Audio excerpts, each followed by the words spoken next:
I get a little bit worried when people say, I'm just toughening them up. Actual fact, that doesn't build resilience. Am I going to give my kids an opportunity to experience disappointment? Do they feel secure and safe in that core relationship? We know that is the number one protective factor for every human. Do I have at least one person who loves me unconditionally, who I can lean on? That is the number one thing to resilience, which isn't what you necessarily hear.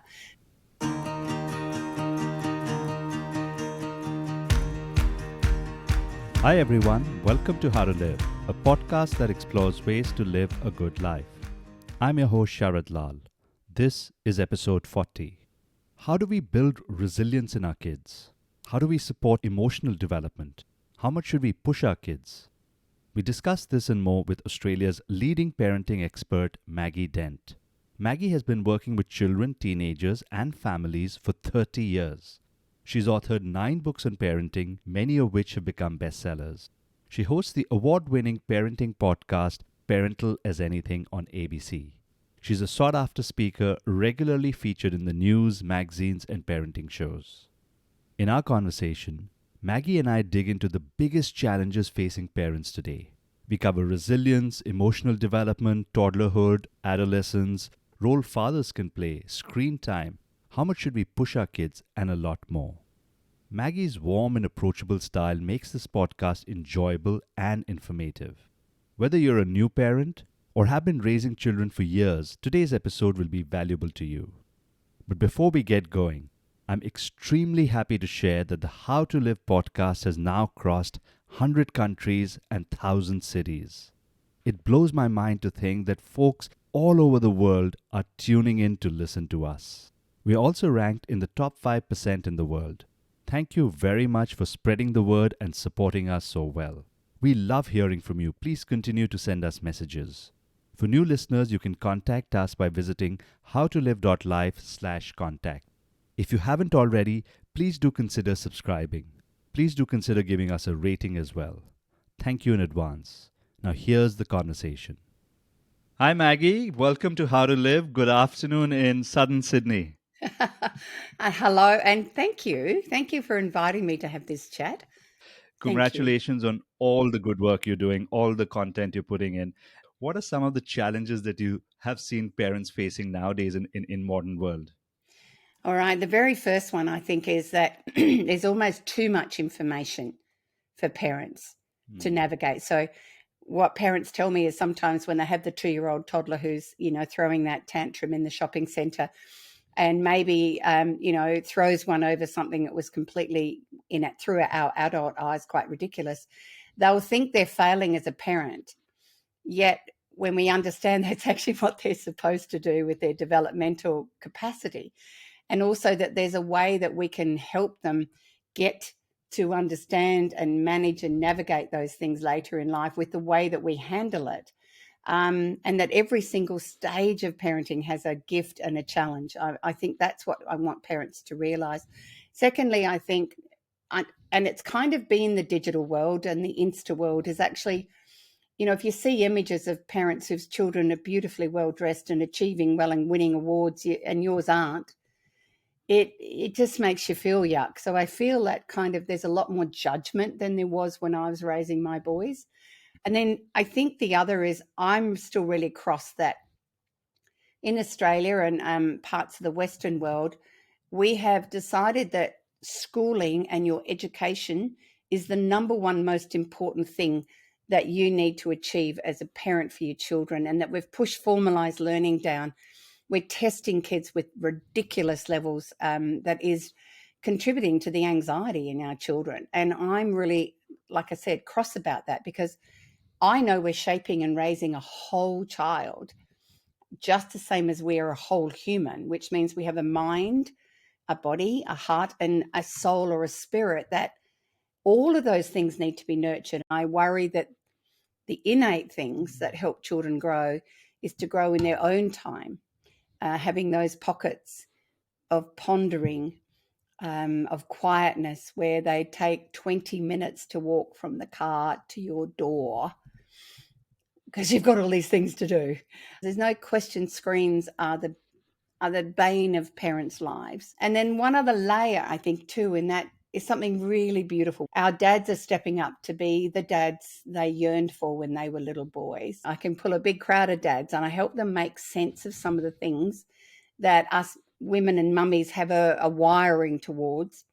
And how do we do that as a team? And when I find they come together as a team, I find the pressure on women and mums is less. And the kind of way that dads walk around in the world feeling, I've got this, is a great thing. So I think they're the things I would say in a nutshell that, that we really need to kind of embrace. And I hope I shine a light in that space sometimes to help parents make some sense of the craziness. You sure do in all the content that you're putting up, and thank you for giving this wide array of issues and challenges that people are facing. And maybe we can double click into a few of these.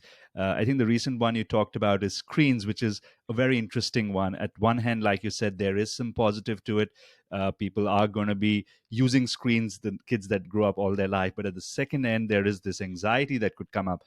How do you advise people on screens with their kids? Yeah, look, given just how profoundly important the first 5 years or 6 years of children's lives are in terms of developing all of their attributes, emotional, social, cognitive, physical, all of those things, and they are all growing, that brain is doing a massive amount of growth, and they're actually using all of their senses to develop incredible pathways and maps in the brain. So what we know is that we've got 4 things that are showing up already as 5-year-olds in the Western world, particularly, that our kids are turning up ready for formalized learning with less gross and fine motor skills because they've been swiping and stuffing. They're sitting on a screen. So they actually haven't got the capacity to be able to hold a pencil. Their body is not strong enough to sit in a chair and they'll fall out of a chair. They haven't moved their body enough so that their proprioceptive awareness and their vestibular, which are really important sensory processing systems, are underdeveloped. So that's number one. Second one, less vocab. They're turning up with less words because they don't download language off screens until well over 3. We might think they're absorbing it, but they're not, because they're actually meant to be absorbing how we communicate as a social species through that serve and return, through a grown-up's face, through a grown-up's words. So again, we've got to get back to reading and speaking more often to our children. The third one, children with an inability to initiate and an inability to play with other children. And that's a fundamentally big challenge by the time they get there because schools are full of kids. Yeah. And the last one is they are nowhere near as capable at what we call self-regulation, even though it's still developing. They collapse over small things, and those meltdowns last a lot longer at 5.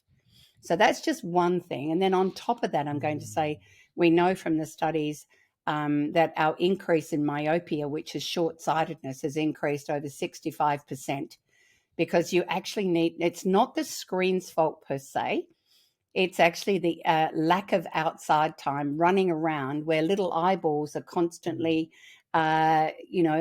massaging themselves and getting stronger. So less time outside, it has a profound effect on our children. And again, we think they're learning lots of stuff on it. So I am going to say, everyone's going, oh my God, oh my God, oh my God. No, use your TV screen, right? Because a TV screen is a certain distance away. And if you have boys, they'll be doing somersaults and cartwheels and throwing cushions. And if you've got girls, quite often they'll be doing something else while they're watching. So, and also they're, you know what I mean? They're moving their bodies still. And I think that's the reminder. Delay that as much as possible. But however, fantastic to get wonderful things that you can enjoy online that are about learning. There's some great musical things. I can show how to draw a unicorn thanks to a YouTube clip. So it's not all bad, again, but we keep a balance between the green and the physical movement and online activity. But the TV, go for that before you always hand over a screen. But if you're on a long flight, please make sure Mm. they have something so that you all Yeah. get there without getting too growly. That's such a commonsensical, balanced. That makes a lot of sense. Such a commonsensical, balanced approach, and I like this thought of TV because that you're right. When, like you mentioned that there's a distance, people are doing other things. There's movement. The eyes are doing different things. They're not just fixed here, and the growth that is supposed to happen can also happen. I know you've done a lot of work on resilience, and I'd love to start from the beginning. How do you define resilience in kids? And then maybe we can touch upon what is the way that parents can help foster resilience in kids as they grow up. My first definition when I began a lot of research in this area, and I wrote the first book, Real Kids in an Unreal World, was it's our capacity to successfully navigate life despite adversity and challenges that may appear in our path. In other words, we don't just collapse and never get up.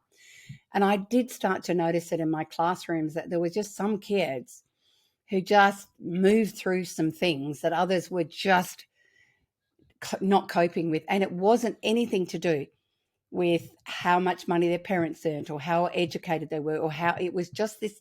Some of them had that more grit and I was really fascinated what that was. What they've determined, because we are a social species, is that we can't be resilient on our own.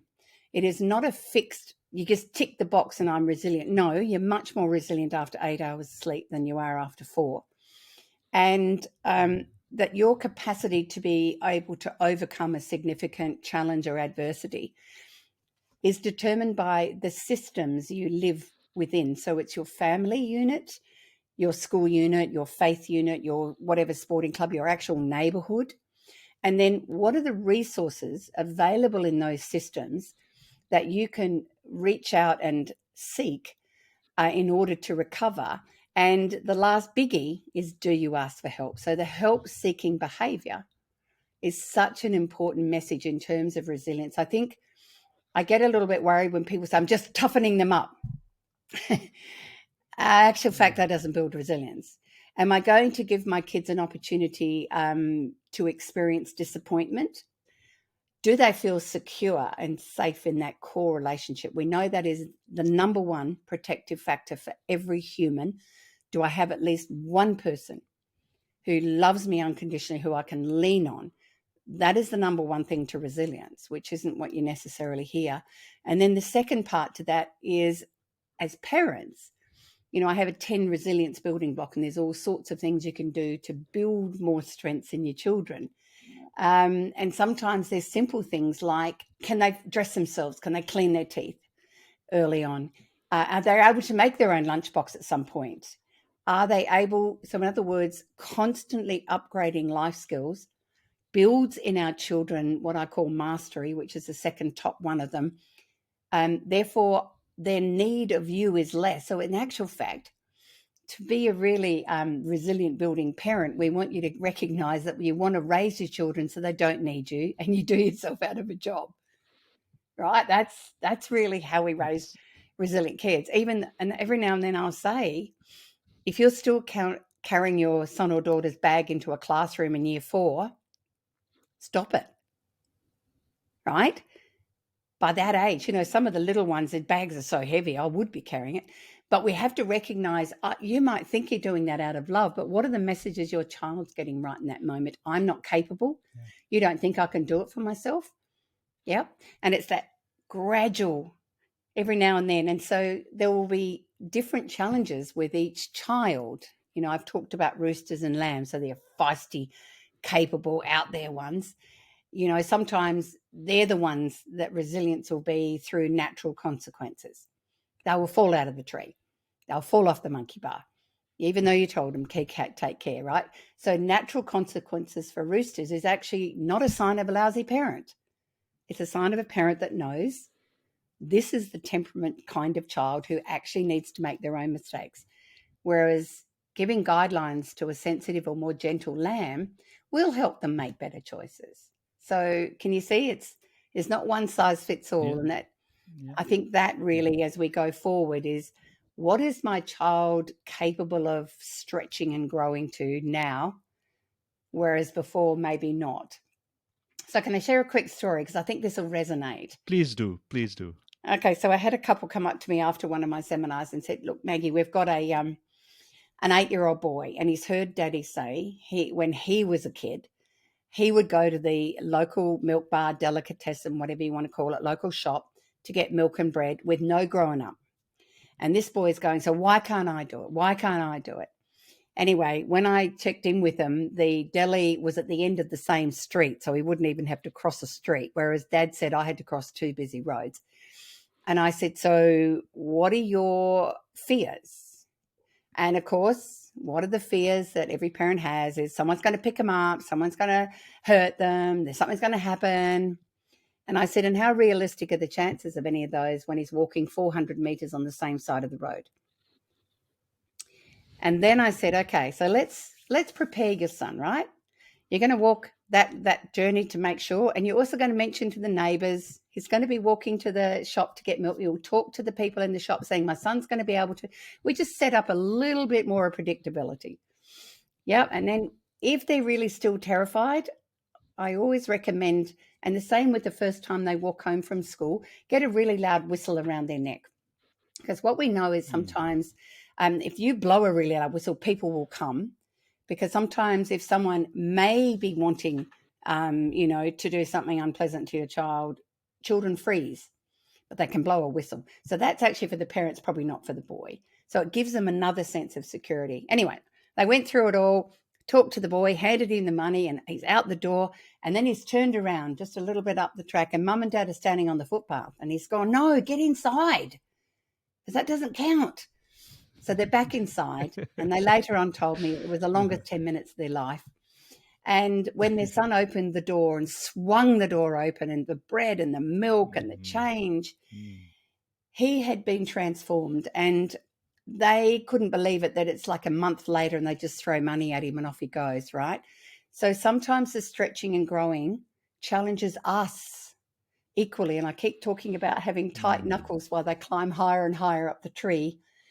That's one of the hardest things you can do as a parent. But I'm going to say you're giving your children a gift, because they actually have an early warning system. And if you don't interrupt it, they'll get to a point and go, "Yeah, that's probably enough today." Their foot goes up and down on that ladder or that branch, and I go, "Yeah, no, that's enough." But when we say, "Get down, it's too high," and it wasn't, then we mess with the ability for them to use the early warning system in the way that Mother Nature intended them to be. So I hope that it's just a lovely story, because it was, every parent can recognize how hard it is. And yet the more we hold them back, the less likely they're going to grow their wings to fly. As you told the story, I was feeling as nervous as those parents were while they were going there. Absolutely. And Absolutely. and I like this whole independence with guardrails, Yes. where you have guardrails in this, where you're telling the neighbors, maybe you're giving them a whistle. So you've given them the guardrails; they can still explore and be able to be independent. And once that independence comes, that develops self-esteem, which develops resilience, and they know then they can independently work. I love that. And I also love the initial thought that you had, that yes, there is independence, but you also need to be a safe, secure seat, especially to begin with. So you That's provide the exactly it. safety, at the same time you Yeah. provide the independence. And there's a fine balance of doing these two things, which over a period of time can Yeah. help kids build resilience. Yeah. Right. Definitely. And I think one of the other ones, so where children, I am going to throw this out, because at the moment we have resilience classes and we have social emotional learning classes in our schools. We never had them before, when children were able to do exactly what helps them grow in all those areas. Is they played for long periods of time with multi-age children of both genders, within the blood-curdling scream distance of a good, safe growing up. Because what happens is younger children learn off older children, and they watch older children sometimes make poor choices. They see, and that sometimes is a motivation that comes from within. And one of the challenges I think that has happened for parents is we're still in Skinnerism, which says when children don't behave how we want them to, you punish them and magically they'll behave better. But what we do is a couple of things. One is we damage the relationship, which is the fundamental driver of what raises our kids to feel confident, happy, and capable. And two, we actually haven't invested any energy in teaching them how to make a better choice. We're just trying to stop that one. So again, I think that's one of the other challenges. We're forever bribing our kids or sticker charts, and there's, we actually know they're actually not successful at all. Guess what is the most important thing to have your children do what you want them to do? That they feel loved and safe with you. They're much more motivated to do what we want if it's reasonable and requested with great respect and love, because no one likes being told what to do. That is your highest chance of what we would love, is that sort of compliance of children. They kind of do what we want.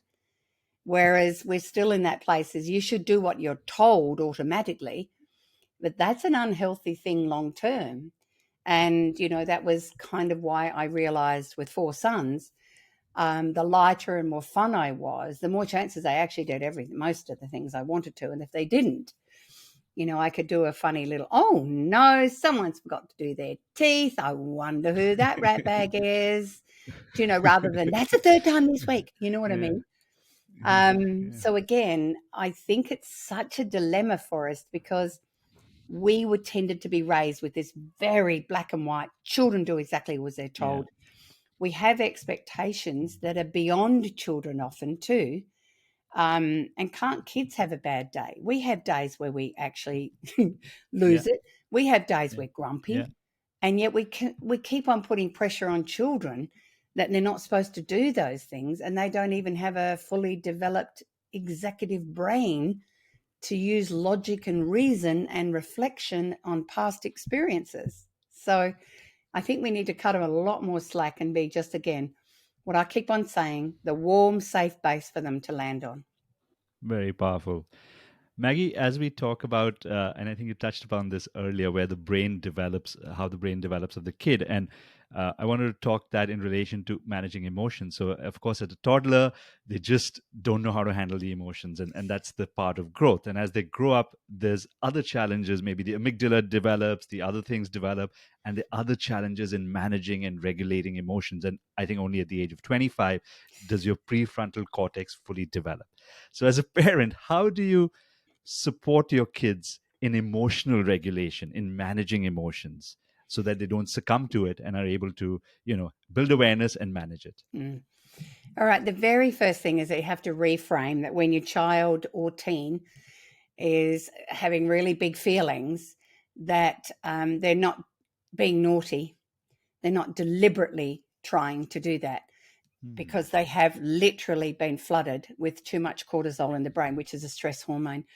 Now, for some, it can be in the spur of the moment, but for others, it's a build-up of lots of other things that have been going not very well. And in the end, there's nothing left in my goodness cup.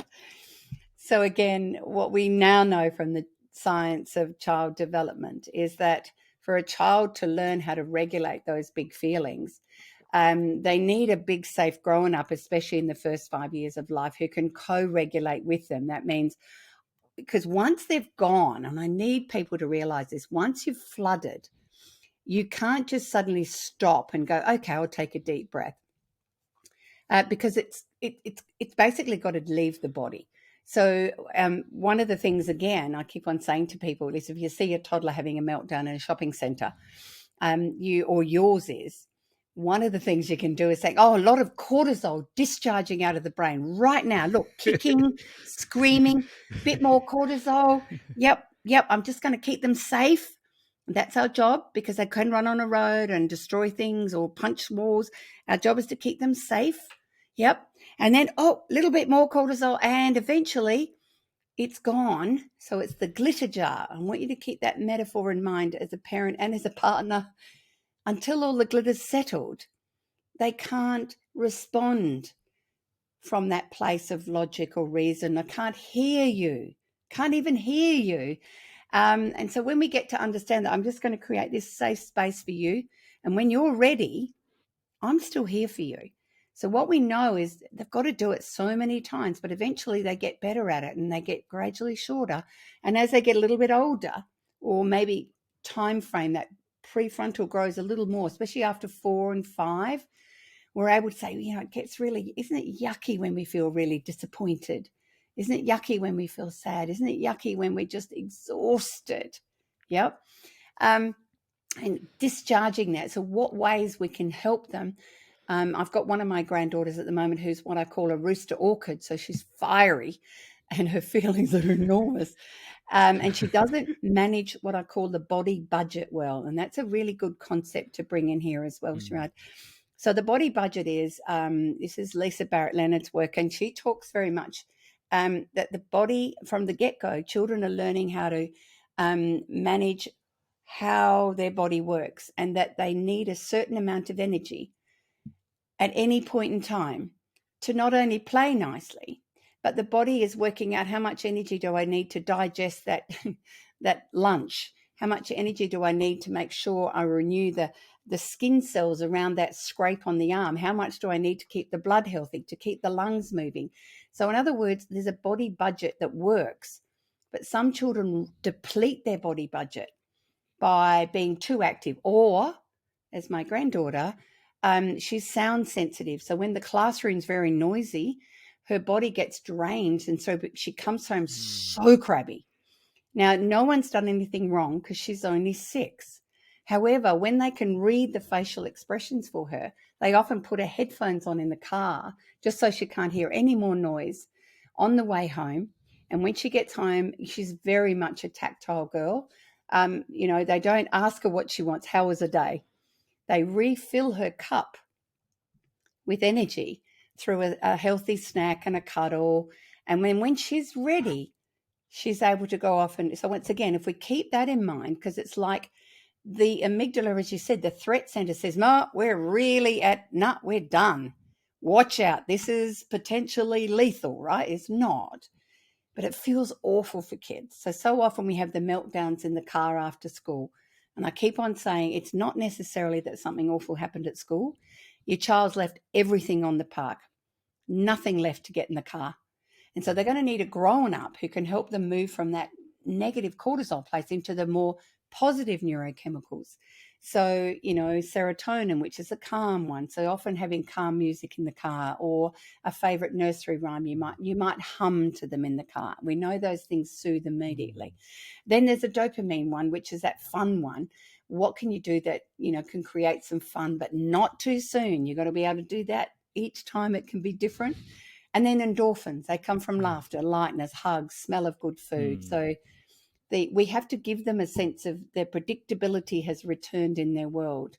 And now as they get a little bit older, I'm going to say 8 to 10-year-olds, they can have the same depletion of their body budget without even being aware of it. It might have been there with the week of big testing. So you can see with kids who have too much testing, the energy is depleted during the day. So when they come home, how have they got the energy to do the chores? How are they going to be really sweet to their brother or their sister? There's nothing left. And I think when we get to understand that, we reframe how we see children. And then, of course, we get into puberty. Oh, it's such fun. Okay, so the big one there, the stress level for our tweens and teens is because there's so much change going on that they are not even aware of, let alone being in a big high school with lots more subjects, 5 different teachers, pressure of testing. What do I have to remember? It puts a lot of pressure. So therefore their body budget depletes much more quickly. And then the lovely limbic brain does some wonderful growing, which means all the feelings in those years are far more intense than they are before puberty and after puberty. So that is where you get the slam doors, the screamy voices. It sounds like you've got a toddler on steroids. And really, we have to understand this is all developmentally explained. We know this is what's happening. And while we want to say, don't you speak to me like that, that is so disrespectful. And I'm going to say it's just like the toddler, and they've just flooded and it's coming out. And I'm going to say in some way, if you're able to recognize they're discharging cortisol like that, if you can either step to the side and imagine the words go past you, or you go, I know what's going on here.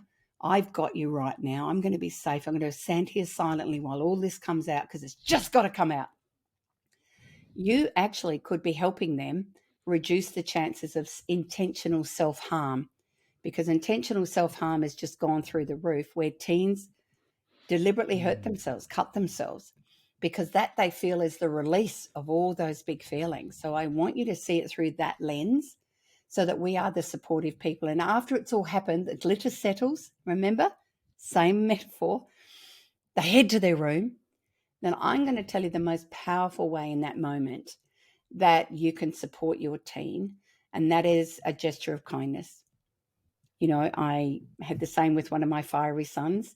20 minutes, I always left at 20 minutes before I went down. I knocked, always knock on your teen's door. Remember, it's their boundary and it's respecting them. And then I opened the door and I said nothing. There were a few words I said nothing because I can remember being that child.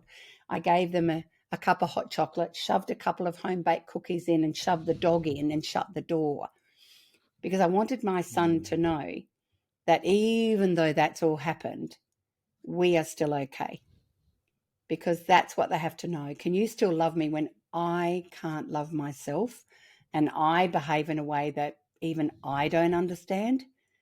And that's a really powerful message in that space. That's a really powerful visual as well, Maggie. Just, I can imagine you knocking on the door, leaving that. It got a little misty-eyed there. Yeah. So it's a very powerful message. And you described it so well. And I know in one of the podcast episodes, you described the same thing. And you'd also talked about sometimes telling the kids about this process, that this is what's happening to you. Even if you use the word like amygdala or but whether you use the right words or whatever words you use, but if you describe the process to them, they know what's happening, and then their learning is better. If I can jump in to around the difference with girls' emotions, I think that's another one which, you know, I had written all my, lots of my books. Only 2 were about boys, but when my granddaughters arrived, holy heck, I suddenly saw a whole different world unfold because, I mean, I am a girl, but I'd forgotten. So the emotional world of girls is so much more complex and intense than our boys. Our boys will often blow up, and they often use their physical body to get rid of that anger and, whatever, and then they're done, right? Not girls. And some of their tantrums can last an hour. And sometimes some of the things that other educators have suggested, like, just, say to them, you look like you might be frustrated. That could trigger it to last another hour because I don't agree with you. Oh my goodness. So I do need to bat again for anyone who's raising girls at any age. Their emotional intensity is, and really the same, it's a slightly different thing. So when they discharge, they often use words. So one of the things that came out of my research is when the limbic brain is fired up in girls and women, the next center in the brain to fire up is the word center, and they often vent really quickly. So in boys and men, it's the limbic brain fires up, then the body fires up, and probably 12 to 24 hours later, maybe they can access the word center. And again, that means we need to keep that in mind when we're helping them through one of those tough moments. And girls often want to talk, and they might go over things over and over, but we need to make sure they feel heard while they are venting and processing using the verbal context to make sense of their own feelings. And this can happen from 2. No joke. I've heard a 2-year-old little girl going through what was really doing a head in. And we need to recognize that unless we're the safe base for them, then they will turn on themselves. And the second thing that feeds that negativity for girls is they can get stuck in ruminating loops more likely than boys. So in other words, they go round and round, so they will feel, I'm really dumb and stupid and nobody, or they rehash something that happened which they've misinterpreted and put through the negative bias, which of course is a tendency for all us humans, and they get stuck in it. So in other words, their emotions just keep on resurging back up. So ruminating loops is another thing I encourage parents. Let them ruminate for a period of time, and then we need to help them work out a strategy that is able to interrupt the ruminating loop. So it might be that you have something funny on a YouTube channel, like, whatever, funny cat video, funny dog one, that you go to every time that starts to bring them back to laughter. But you don't do it too quick, because the rumination is her going to different levels of that in big feelings that she has. And yeah, it can be really challenging, because what we don't want is them to lock themselves in their bedroom, especially with a phone, and continue to see stuff that makes them get more and more and more and more upset and have nowhere to turn. So again, it's it's a big challenge in today's world, because of all those extra pressures that we touched on at the beginning. But Yes. yeah, so girlhood was interesting. As I dived into writing that, it was only up to girls up to 8. That's when we realised that we need to focus on some of the natural strengths of most girls, and that is their memories are amazing. And they have a great capacity to problem solve options more than boys. Well, no, I don't know. Girls can go straight there. And I think it's because that awesome blossoming, that left and Yeah. right brain can come online at the same time. Boys are in one or the other. And I think when you respect them and say, so what do you think we should do? So this is what our plan is today. What are your thoughts about how that could work best? And you've already just given a great big dose of love and self-worth into a little girl. I'm a father of 2 girls, so that's extremely good advice. And I like what you said about fathering earlier, how fathers are now getting involved. And I was wondering, as a father, how do we bring in some of our masculine energy into bringing up kids without it being the patriarchal kind of Yeah, energy? yeah. What's the good masculine energy we can bring in? Oh, look, I think it's just huge. And the research, has been so overwhelming. I was fascinated when I first discovered that, particularly for girls, so you're in the right seat, the more warm and connected a dad remains to her daughter all the way through her life, but particularly up and, into the adolescent years, if he can stay there, is she will menstruate later. She will actually become sexually active later. She actually has a stronger and more grounded sense of her own self. She also has an ability to see that more pragmatic way. Dads are much more pragmatic sometimes than us mamas. They also use less words, and the capacity kind of is because we can be very verbose. The girls can use too many words and everyone just glazes over. So that influence is profound. And I think one of the things you need to keep in mind is that you are her first love in terms of a male. So she will be looking for aspects of you if she is, heterosexual and going in that direction later in life. And so, you're setting up a template in a way. But I think what's a challenge today is we have to pull away some of the, some of the unhelpful messages that some, dads can, she's my beautiful princess and I'm going to call her that forever. Hmm. You can overextend the you're my beautiful princess stuff, and you keep forgetting that we don't want her defined by her appearance, because that's definitely a pathway to a bumpy ride, that we're going to keep recognizing her strength and her courage and her creativity and her gutsiness and her grit. So when we affirm those things as well, we're giving her a chance to be not dependent on how pretty I look at any moment, even though it's still okay to tell her she is. And secondly, we don't want to tell her that I'm always going to protect you, because I have held teenage girls in my counselling room who sob, who have experienced sexual violence from teenage boys. And they would sob and say, Dad said he would always protect me.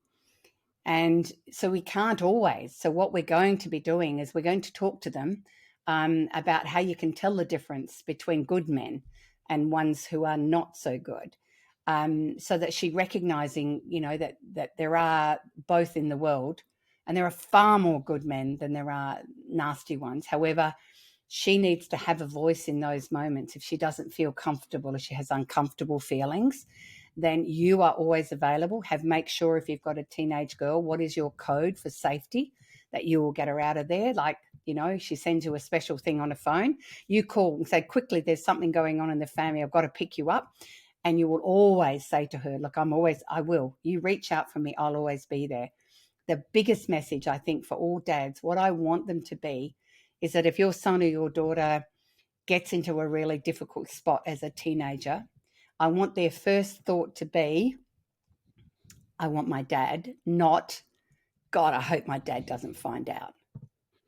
That is the way, I think, the benchmark. We want them to turn to us instead of fearing our wrath or our anything else. And that's shaped over all these years. And I just have to say, my hand on my heart, that I have to leave the room sometimes when I'm watching my boys with their daughters. I've seen them plait hair, the things I've seen them do that their own dad never did. So it's a beautiful time to be a dad, and dads seriously matter. And it's okay. You don't have to be a perfect dad. That's just probably not going to happen. But at the same time, we just keep reminding them how much we love them, and that there's nothing they can ever do that will ever stop us loving them, ever. Such a lovely message. Thank you, Maggie. Moving on, like in the modern world, sometimes both the dad and the mother are both working, and it's difficult to, like some of the things that you talked, holding self-management, holding our space to be able to manage the emotions, to be able to help our kids be more resilient, having the patience for that. It's difficult to manage all that. So what's your advice on balancing work, parenting, and self-care for parents where both are working and really busy? I don't think there is a balance. I think that's way too high a bar. Who's going to balance that? Okay, and I think then we That's a learn wrong that. expectation, actually. That's a Yeah, fair point. totally. That's just ridiculous. Yeah. Get rid of that one. Okay. So Yeah. my Yeah. tip is kind of, I ended up doing a lot of webinars during COVID for working parents, who are home, and, kids were doing remote learning. And the first thing I said is, you can't do this. It won't work. But I'm going to give you some tips on how you can get some of it done. And I think this is the same thing. So obviously we need to work. Hello, we can't survive without having to work. I am going to say, if there's any way you can have one parent around more often when children are under 3, I would strive for that, whether it's working different hours. But the more time you spend with children under 3, the better it is for your children. Okay. The next one is, our children need to understand, once again, that we are a part of a system, and that the system works best when you have enough money and finances to be able to make choices that you all would like to do. So we want to eat, we want to have a good bed to sleep in, we want to be able to have the stuff, we want to be able to do extracurricular or do our music and get a new guitar, whatever. So that requires parents to do everything they can in that space. So there are times that we have to say to our children, these are our work hours, so we can't get to every assembly. What we're going to do is we're going to make sure we get to one of us will get to every second assembly. So in other words, your kids go, okay, I'm not having it all, but I'm still having some. So that's kind of a really simplistic example. It says, and check on your school diaries. It's really great if you've got an idea when those sports carnivals or those important things are. And again, you won't be able to go for the whole day, but you may be able to get a half a day, and you'll catch up some work later. So can you see, again, I think kids need to recognize we're doing the best we can in an imperfect world. And then the second one, I want to come back to that place too, about the pressure for extracurricular and how much we put on ourselves. Because I'm going to say that I do believe our expectations are depleting our children's body budgets as well as our parents. So how many things can you definitely put around the edges of parents who work full time and children who want to do lots of stuff if you don't have either grandparents close by or a nanny who's supporting you? Because it's going to turn everyone into shouty, horrible humans. And so my challenge is, we have a family meeting and says, okay, so I want to know, in order, what are your extracurricular choices? What would you really love to do? And then we look at it at what time of year, because it's very different. So in the middle of winter, it's not much fun picking up kids in the dark from all these things, racing home. Yep. And then trying to get a healthy meal on, which will have broccoli, of course. And then they're going to get their homework done. And then they're going to have a gentle, calm bath bedtime. It just won't work. And then, so we choose. Okay, so you can have maybe 2 each. Choose your top. I'm sorry we can't do more than that, but we want to make sure we still are happy humans at home, and we'll do our best to add something later. Yep. And then we look at, how do we make that work? So what afternoon is it? How do we pick who's picking up, who's dropping off? Is there anyone else in our little tribe who we can help as well? So therefore we know, my daughter's best friend's mum, she also works long hours. So this day I'm going to take you to netball or music, and she will take you that day. So I think we've got to work out some really rational plans, because when I see parents desperately doing it all themselves, it becomes just literally unsafe, because, we're stressed like mad, racing around, and who can factor in traffic? So again, I think that's the realism. We've got to sit down and work with our kids around how do we make this thing work.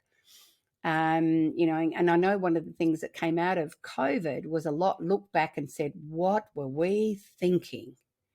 And as they've gone forward, they've gone, oh, it's tempting to get back into it. But we sat down with the kids and said, do you remember what it was like not having to do anything on Saturday mornings? And they're back on their bikes, going for bike rides. They're having a late breakfast with their family because the kids remembered how good it was. In other words, that connection. So where is the time for family connection if you're frenetically on that little hamster wheel? So they're the conversations that I think we have. But we've just come up, you don't sit there and co-parents going, okay, this is what we can do. No, work with your children. How can we make this work? Because again, we want them to be the problem solvers. We want them to be able to feel heard, and we want them to be able to have some agency in what they choose in that space. Thank you for that. I love your analogy of rooster and lambs and working with them. And there's something very interesting in Asia you might be aware of. A lot of us have grown up in developing countries where the path to happiness lay in everyone becoming roosters, working hard, and changing the trajectory of the family path. And even for me, it was like my parents pushed me, and my narrative in my mind, which I think is probably true, that unless they pushed me, I don't think I would have performed this well and gone ahead. So, with that background, I have the natural tendency to try and push kids, let them be ambitious. And I'm wondering, what is the way to think about this? And what's the balance between ambition and just accepting kids for who they are? Oh, great question. And it's interesting because I have worked with a number of Asian young lads who were working around the edges of some of the production work, who had experienced exactly what you experienced. And it had ended up being completely estranged from their families. That would just scarred them deeply. So one of the things to factor into it is how loved and secure did you feel around it? Or did you just feel obligated that if I didn't perform, then I wouldn't get love? So when love is conditional, plus the pressure, it can end up in not the space you want. However, if we've got that sense of exactly, your family is striving because they're making up for something they haven't had, but you still feel loved. You've still got those great rowdy big meals together with families, and you feel loved. Then absolutely encouraging them to do the best they can is not going to end up with the same kind of demise at the other end. But I again, I have 4 sons, and they, there were times I know I would have loved them to have worked harder academically at school. But I've also seen so many boys who were pressured so much they just walked away and refused to play the game, and they were bright enough. And there's that window too, and I'm sure you experienced it around 14, where the brain pruning actually makes you really forgetful and disorganized. You feel kind of dumb and stupid. And if no one makes sense of that for you, you run that mindset as you go forward. So in actual fact, your parents pushing you, probably that was the window that there was no option. You were still going. Whereas, can you see that window? But one of the things I decided, I had an agreement with them, especially in that lower secondary before they got to upper, was just do your core subjects, right? And then choose any option that gets you outside the classroom. Because I wanted them to not get to hate learning. I didn't want them to hate high school. I didn't want them to, now I have to do extra stuff in it.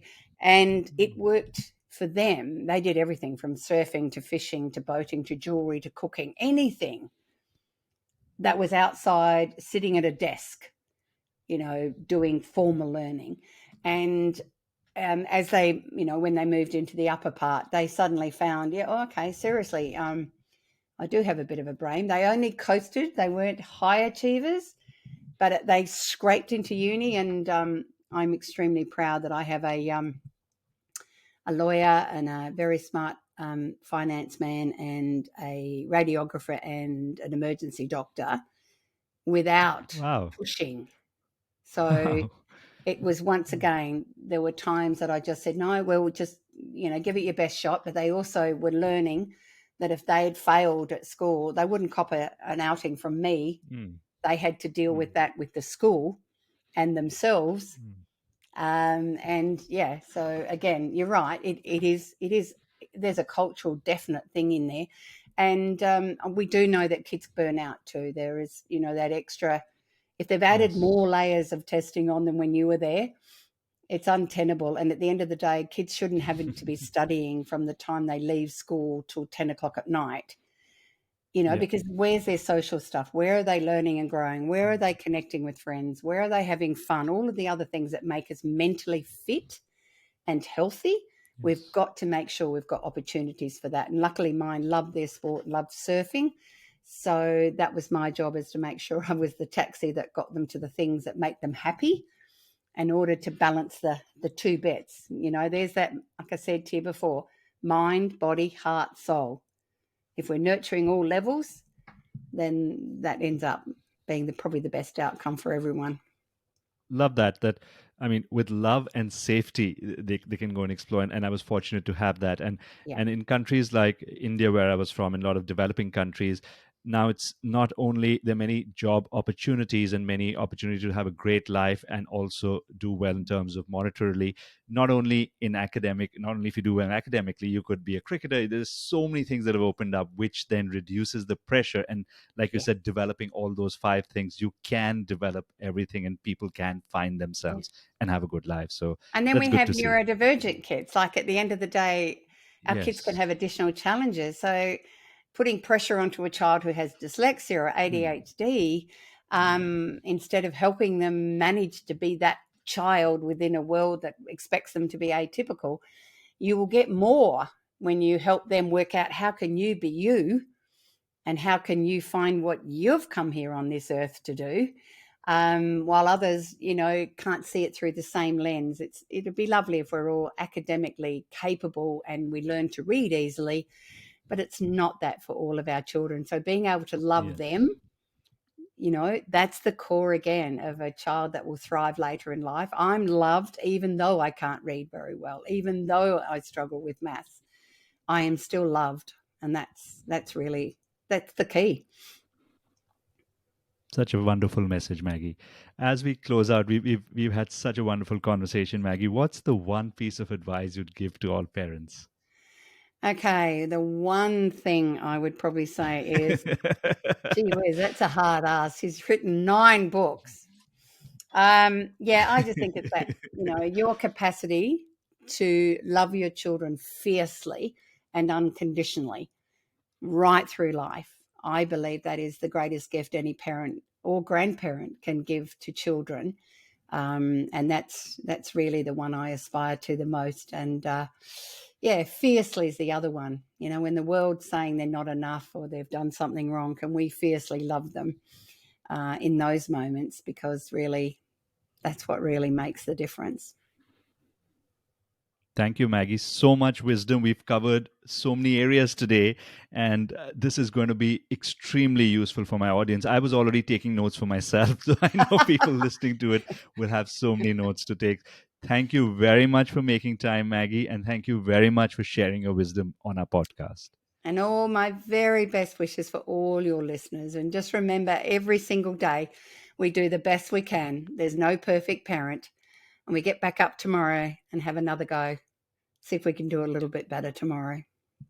Thank you, Maggie, for such an interesting and useful conversation. For more on Maggie, you can check out her latest book, Girlhood, that's available on Amazon. You could also follow her podcast, Parental as Anything. I subscribe to it and find it very useful. Here's an action step all of us could consider. To help build resilience in our kids, can we help them feel independent in a task they felt like doing but we've been scared for them? Maybe it's going to the neighborhood to buy milk, like the example Maggie gave, or here in Singapore, taking the MRT, or dressing up on their own, even if it takes a lot of time. What guardrails can we create so they can do the task by themselves and still be protective? And how can we be their safe seat with unconditional love? Again, let's not mistake projecting our fears and worries as love, but being that safe seat and allowing them to be independent. That's how we build resilience. Best of luck as you try this with your kids. That's it for today's episode. I hope you enjoyed it. We will be back with another episode 2 weeks from now on May 9th. Hope you join us for that. Till next time, have a wonderful day ahead. Bye bye.